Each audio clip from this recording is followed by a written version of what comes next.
Então, eu vou compartilhar com vocês alguns tópicos bem interessantes que foram abordados na primeira palestra, que tinha como título Ensino Remoto, 15 anos em 15 dias. Ele começou a destacar, a falar sobre o conceito de distância transacional e aproveitou esse conceito para fazer uma diferença, para trazer uma diferença, fazer um paralelo entre a educação à distância e a educação remota, onde ele cita que a educação à distância, o diálogo, ele é limitado, a estrutura dessa interação professor-aluno é uma estrutura mais rígida e a autonomia, no sentido do estudante, na direção do estudante, ela é uma autonomia também muito regulada. O aluno ele não tem a oportunidade de fazer interações em tempo real e no momento em que ele deseja. Então, os três eixos que conferem à educação à distância, que é o diálogo, a estrutura e a autonomia, são itens um pouco mais limitados, rígidos e menos flexíveis do que quando comparado à educação remota. E aí ele traz algumas obrigações de como se deve fazer a educação remota. Ele diz o seguinte: a educação remota deve oferecer a promoção do diálogo, onde o diálogo lá na educação à distância era limitado, na educação remota isso deve ser muito diferente. Então, a promoção do diálogo, é obrigatório que aconteça. A estrutura, bem diferente da estrutura da educação à distância, deve ser uma estrutura mais flexível, oportunizando autonomia balanceada entre alunos e professores, e dessa forma, encurtando a distância, que é quando é o conceito que ele inicia a sua fala, né, sobre a distância transacional. Então, na educação remota, essa distância ela é menos percebida do que quando comparado à educação propriamente dita à distância. E aí ele vem fazer também um outro paralelo sobre como que é a didática de uma sala de aula e como que é a didática de um ensino à distância, que é aquela mediada por tecnologia. E aí ele coloca a distância também até a remota. No primeiro exemplo, né, no primeiro conceito, que é a didática de uma sala de aula presencial, o que acontece? O professor ele toma destaque, o conteúdo vem na sequência e somente em última instância vem o aluno. O que acontece de diferente quando falamos de ensino à distância, todas aquelas mediadas por tecnologia? Quem deve vir no início, quem deve estar no topo das prioridades é o aluno. Na sequência vem o conhecimento e só então, por fim, é que aparece o professor.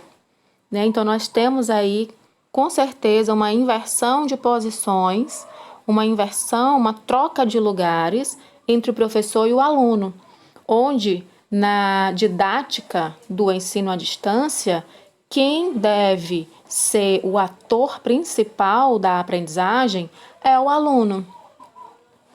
Outros pontos também muito importantes que ele destacou se refere à nossa atitude em relação a esse ensino remoto. Ele conta, né? Ele faz todo um panorama histórico do Brasil, onde ele cita que o Brasil planejou uma educação ruim. Então, nós temos uma educação ruim porque isso foi planejado pelo Brasil. Para quê? Para que haja, de fato, a desigualdade social e que tenhamos mão de obra barata em abundância. Então, por essa razão, a evolução no quesito educação no Brasil, em 15 anos, ela não apresentou grandes avanços. E aí, o que acontece? Em 15 dias, por conta do afastamento social, né, em 15 dias, foi-se necessário um pensamento transformador a tal ponto de que nós, professores, teríamos que dar conta de um ensino remoto. E aí, como o Brasil não teve grandes evoluções, grandes avanços, nós tivemos que digamos assim, nos virar com a escassez de material com uma boa qualidade para que pudéssemos fazer essa intermediação. E dessa forma, o que começou a acontecer?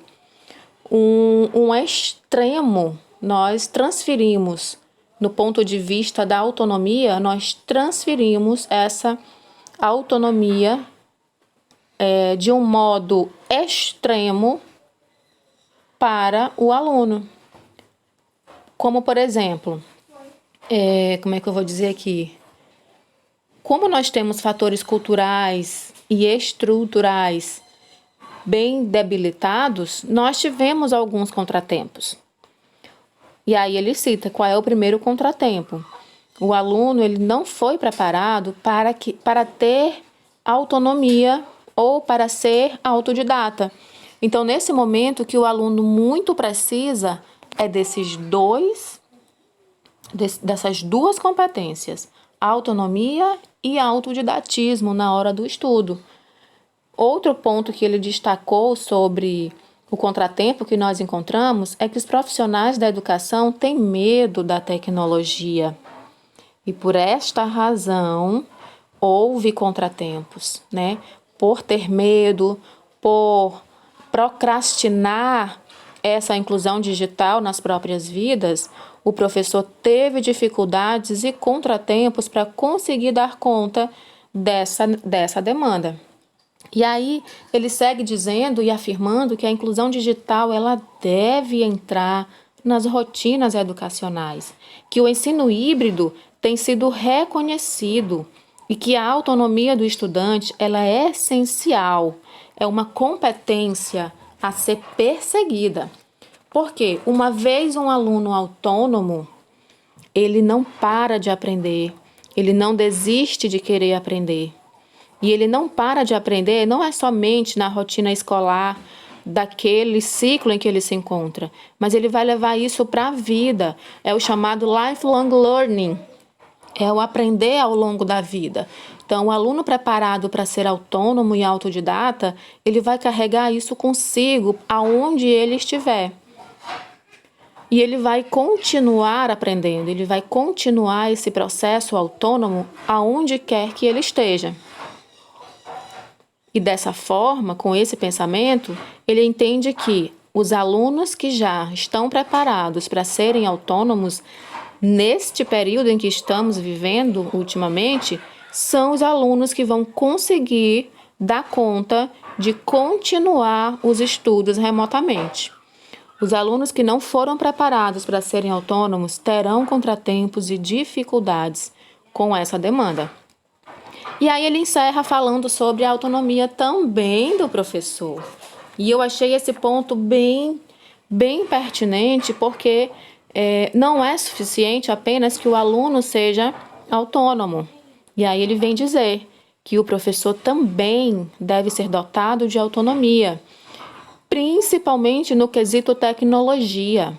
E o professor ele deve fazer uso, ele deve trazer a inclusão digital para a vida profissional dele, não como um fato isolado, mas como um fato que ele, professor e profissional, ele não pode mais se abster, ele não pode mais fugir disso. E aí ele vem dizer, o professor não usa tecnologia simplesmente por usar, ou seja, o professor autônomo. Professor autônomo e ciente da importância da tecnologia para o seu trabalho, ele é um professor que não usa tecnologia simplesmente por usar. Ele escolhe isso, ele escolhe usar a tecnologia para criar condições onde ele pode delegar mais ou menos autonomia, onde ele pode permitir um diálogo maior. Então, esse professor incluído digitalmente, atualizado e preparado, ou pelo menos com uma mente transformada para isso, ele é um professor que entende que a tecnologia permite muito mais autonomia e permite um diálogo maior entre as partes do ensino e aprendizagem. E ele também entende que o ambiente virtual permite que todos os alunos emitam a sua opinião por escrito, tanto para professor quanto para colegas, o que, na visão do palestrante, promove um tempo de qualidade, uma interação com mais qualidade quando estiverem no ambiente presencial. Porque se já houve uma interação no ambiente virtual, se já houve uma instrumentalização do conteúdo no ambiente virtual, se já houve um pré-debate, se já houve uma atividade prévia, se já houve o primeiro contato no ambiente virtual, o ambiente presencial servirá apenas para maiores esclarecimentos, servirá para maiores diálogos, servirá para elaboração de novas perguntas. E é isso que ele vem destacar, que o que é mais importante na cultura digital que estamos vivendo hoje não é a elaboração de respostas, mas a produção de novas perguntas.